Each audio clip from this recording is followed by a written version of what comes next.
How many of you know कि ये POSH policy is just not applicable to women nowadays? It is equally applicable to men as well.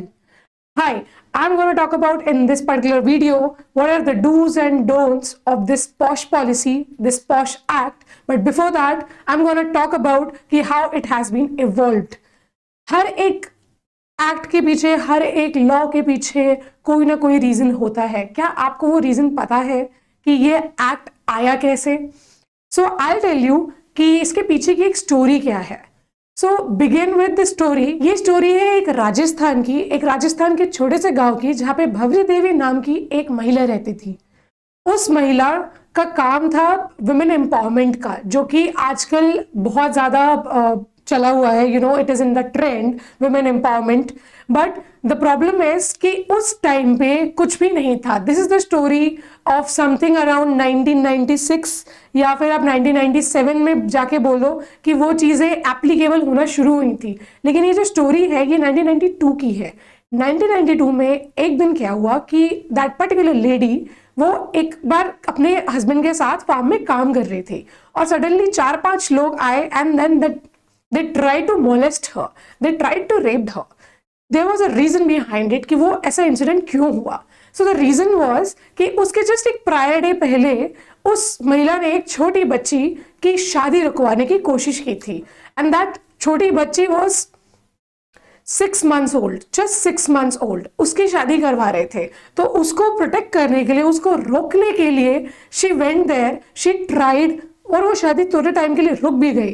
लेकिन next day उसके बदले में उसको क्या मिला? Molestation, harassment, nothing more than that. What she did, उसके बाद वहाँ के उन्होंने ग्राम पंचायत को कांटेक्ट किया. ग्राम पंचायत से भी उसको हेल्प नहीं मिली. उसके बाद उसने दिल्ली में, जयपुर में, जो नियरेस्ट प्लेसेस है वहाँ पे जाके उसने प्रोटेस्ट करना शुरू किया. And then one fine day क्या हुआ कि वहाँ की जो महिलाएं थी, जो वुमेन एम्पावरमेंट के लिए सपोर्ट में थी, बेसिकली दे केम टुगेदर और उन्होंने प्रोटेस्ट करना शुरू किया. और फाइनली लॉ एक पास हो गया 1997 में. It's not just the law, it was just the guidelines basically, जो कि 1997 में आया था वुमेन को प्रोटेक्ट करने के लिए. स्टिल वो चीज उतनी हद तक ऊपर नहीं आई थी. But in 2013, as you can see, in 2013 में जाके एक लॉ पर्टिकुलर पास हुआ जिसको कहते हैं पॉश एक्ट 2013, जिसका मतलब होता है prevention of sexual harassment at work place basically. So yeah now understand this fact कि जनरली ये जो पॉश है, हम हर कंपनी में ये रेगुलराइज क्यों कर रहे हैं, ताकि एक तो इक्वल हमको सपोर्ट मिले, वुमेन एंड मेन को इक्वल मिले, डिस्क्रिमिनेशंस ना हो. और दूसरा ये होता है कि वुमेन एंड मेन की सेफ्टी हो. Earlier it was propose for women. Why? Because उस टाइम पर मेन की safety was there, but women की सेफ्टी नहीं थी. But nowadays if we see, at least in the corporate, in the workplace where we are working, ये mandate कर दिया गया है, ये law को applicable कर दिया गया है, so that women can feel safe in the work environment. वहाँ पे वो काम करके अपने आप को safe भी feel कर सकती है and then they can go ahead.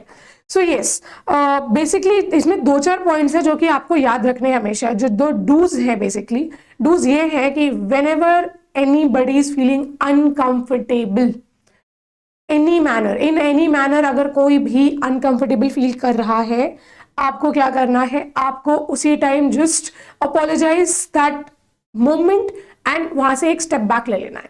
Why I am telling this? क्योंकि the moment anybody can feel uncomfortable, unwelcome act, तब क्या होगा? That person is going to file a complaint against you, और वो ऐसा कर सकता है. Because POSH is not objective, it is subjective. जो मैटर करता है, there is a bit difference between subjective and being objective. Objective में हमको proofs चाहिए होते हैं, हमको फुटेजेस चाहिए होते हैं, या फिर हमको पीपल चाहिए होते हैं एज अ विटनेस. बट यहाँ पर सब्जेक्टिव का मतलब होता है if you feel then you can file a complaint.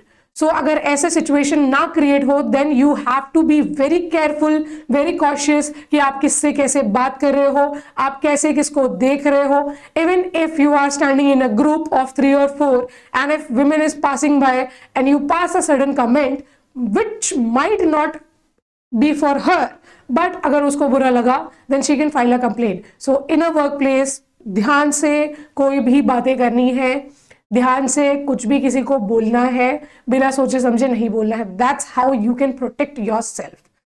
In my next particular video, I'm gonna talk about the various locations, the various redressal method कि उससे कैसे pass on हो सकते हैं पॉश एक्ट में अगर आप फंसे तो, या फिर अगर आप खुद को बचा सकते हो तो. So this POSH video is not just to terrify you.